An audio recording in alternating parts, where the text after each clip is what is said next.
wabarakatuh. Baiklah Bapak Ibu, saya akan melanjutkan simulasi praktek coaching. Kita mulai aja Pak. Sampaikan. Iya. Oke. Baik Bapak Ibu, simulasi praktek coaching pada saya sebagai peran saya sebagai sebagai coach, dan kemudian Pak Gilang sebagai coachee dan Bu Yurnawati sebagai pengamat. Saya akan menyampaikan dan melaksanakan coaching ini pada kasus 3, yaitu di mana pada kasus 3 ini yaitu rekan saya Pak Gilang bercerita bahwa dia baru saja mendapatkan teguran dari kepala sekolah yang menerima laporan dari pengawas sekolah yang melakukan supervisi saat mengajar. Pengawas sekolah yang melakukan supervisi tampak keberatan ketika rekan saya Pak Gilang akan mengajar tanpa buku teks. Pak Gilang mengajar dengan memanfaatkan sumber belajar lain. Ketika diingatkan pengawas, rekan saya tersebut menyampaikan ia tetap mengacu pada kurikulum walaupun tidak menggunakan buku teks. Pengawas tersebut tampak tersinggung dan memberikan laporan tentang hal itu kepada kepala sekolah dan bagaimana saya menyikapi permasalahan daripada Pak Gilang.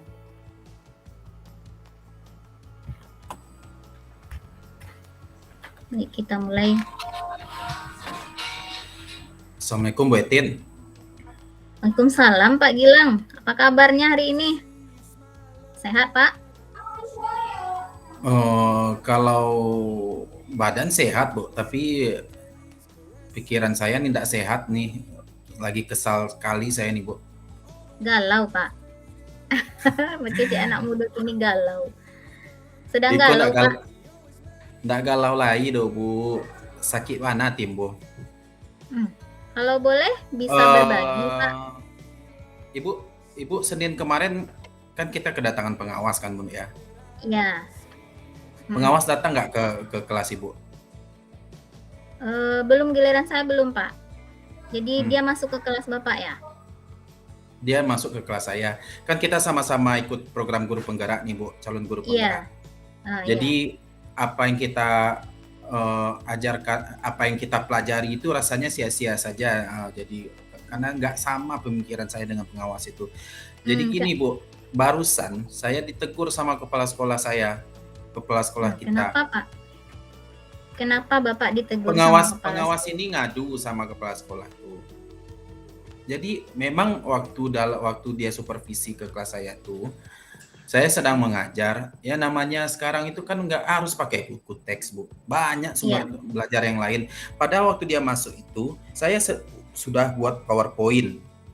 Anak-anak sedang asik belajar dengan PowerPoint saya. Terus juga saya juga bikin poster. Saya bikin macam-macam sumber pembelajaran yang saya buat. Dan juga anak-anak juga ngumpulin sumber belajar juga sendiri, nggak perlu pakai buku teks itu. Nah, saya bilang sama jadi gini Bu. Jadi gini. Sempat Ibu tuh nanya, "Ini mana buku teks Bapak?" Saya jawabnya enggak ada, saya jawab nggak sopan Bu. Saya bilangnya gini, "Bu, mohon maaf Bu, saya emang nggak ada pakai buku teks Bu, tapi semua yang ada di dalam kelas saya ini saya jadikan sumber belajar untuk kelas kami Bu. Kan sekarang udah zaman 4.0 Bu, istilahnya sekarang kita sedang melakukan kurikulum merdeka. Jadi nggak zamannya lagi kita hanya berpedoman pada buku teks gitu." Saya memang ngomong gitu Bu, entah Ibu tersinggung karena saya menggurui dia, atau entah memang konsep pemikiran dia sama saya masih belum sama. Kayaknya dia wajahnya masam gitu. "Oh enggak lah, harus pakai buku teks." Gitu-gitu sama sebentar, saya. Pak Gilang. Sebentar. Berarti Pak Gilang sangat bagus sekali dalam mengajar, sudah memakai media yang bagus, media yang lain selain buku teks. Itu potensi yang sudah ada dari Bapak. Sudah Bapak tonjolkan kepada pengawas itu kan. Nah, sebelum kita lanjutkan diskusi kita Pak, saya ingin tahu dulu sebelum kita lanjutkan diskusi hari ini, harapan Bapak dari diskusi kita ini apa? Sebelum kita lanjutkan, harapan Bapak untuk pembelajaran. Kalau harapan saya gini Bu, Ibu bisa membantu saya. Kita sama-sama menemui kepala sekolah Bu. sama-sama kita ketemu sekolah, ya kuat beri saya semacam kekuatan gitu Bu. Jadi kan kita sudah sama-sama ikut calon guru penggerak nih Bu. Jadi saya nggak tahu juga kenapa ya kepala sekolah kita kayak gitu ngomong sama saya, kayak memang harus ditelan mentah-mentah perkataan pengawas. Kan benar yang saya katakan itu Bu. Jadi kita temui nanti kepala sekolah, Ibu bantu saya, kita bilangin, Pak, memang dalam program kami guru penggerak tuh tidak harus sumber belajar tuh satu-satunya buku teks Pak. Yang penting asalkan mengacu pada kurikulum yang berlaku, kita nggak apa-apa pakai sumber belajar yang lain Pak.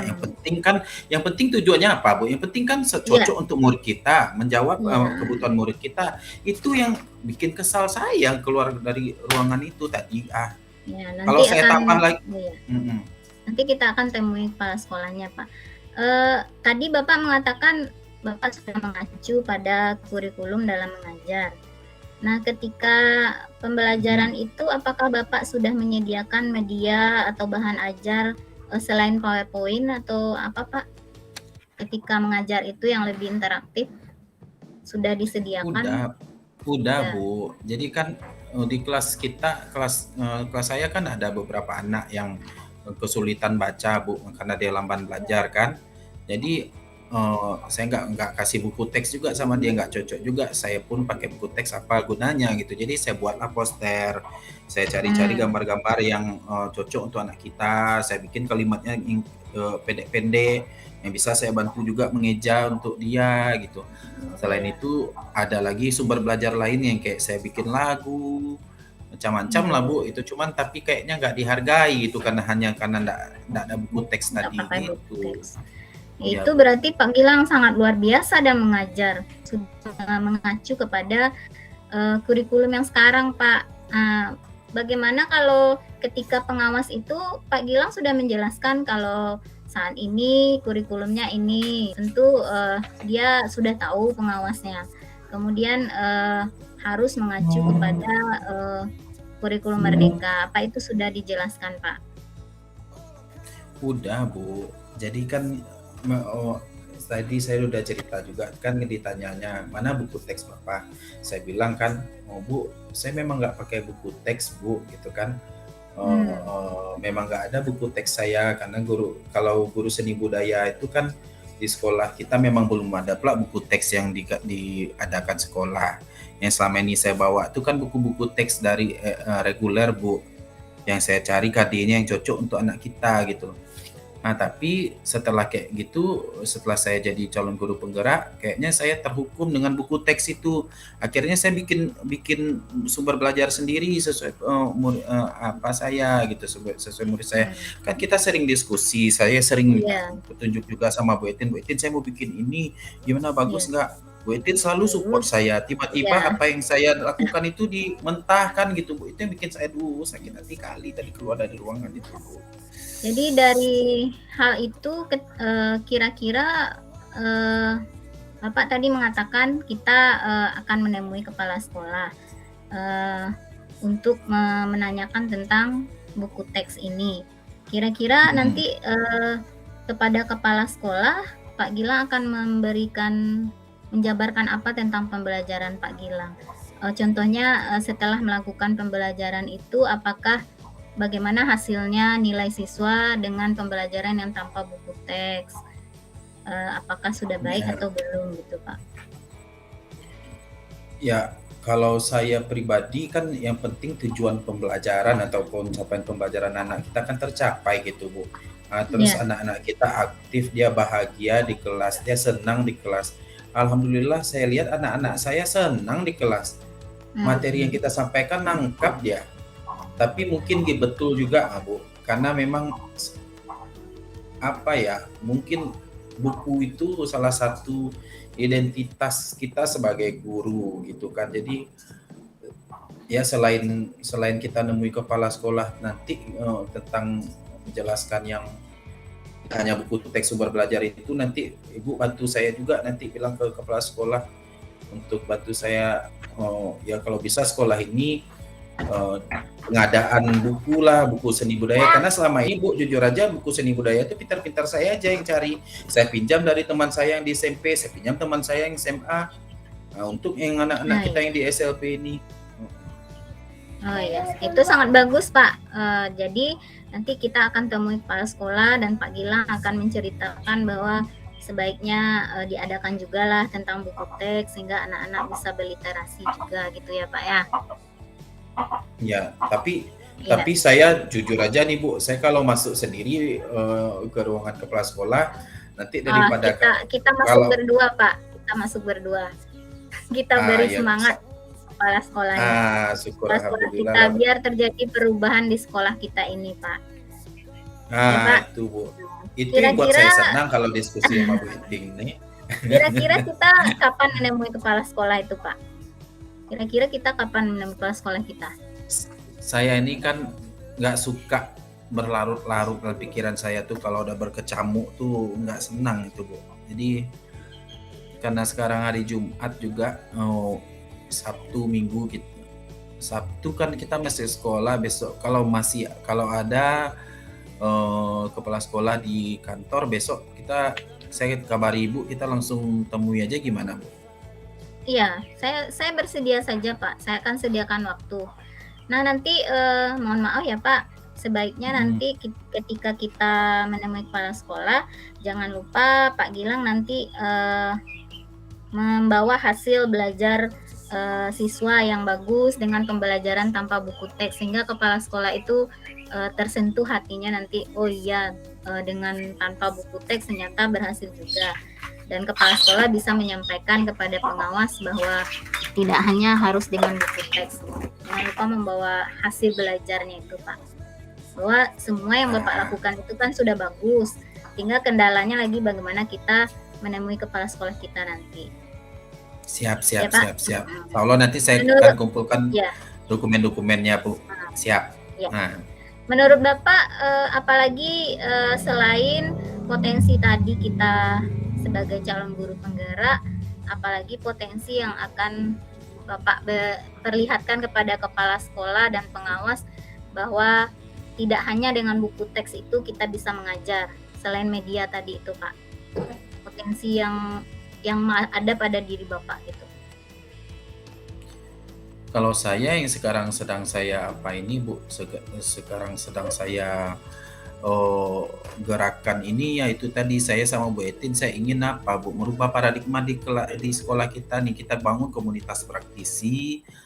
Jadi kita samakan mindset kita tentang kurikulum merdeka ini sehingga saya nggak kayak orang disalahkan. Sekarang kan Ibu tahu di kantin ibu-ibu cerita sama tua silang nggak pernah bawa buku teks untuk akan ditegur sama pengawas. Kesannya masih saya juga yang salah di mata guru-guru senior ini. Saya salah juga itu Bu. Udah sama dengan pengawas sama kepala sekolah, tapi saya ya udahlah, enggak apa-apa. Tapi suatu saat marilah kita Bu?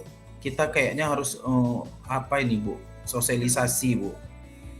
Oh iya. Ya bagus sekali juga. Pak. Mari kita bentuk komunitas praktisi belajar di sekolah kita agar merubah paradigma belajar kita menuju merdeka belajar. Ya Pak ya. Nah sekarang kita, ya berarti Bapak sudah komitmen kita akan membentuk komunitas belajar di sekolah kita? Saya akan berkomitmen. Ya. Apalagi kalau berjalan bersama Bu Etin.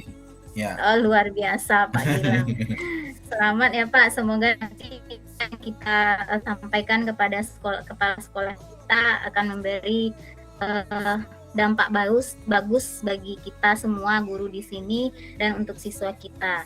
Dan jangan lupa nanti kita berbagi juga dengan guru-guru yang lain Pak. Bagaimana Pak? Siap, Bu. Setelah kita diskusi, bagaimana perasaan Pak Gilang, masih galau?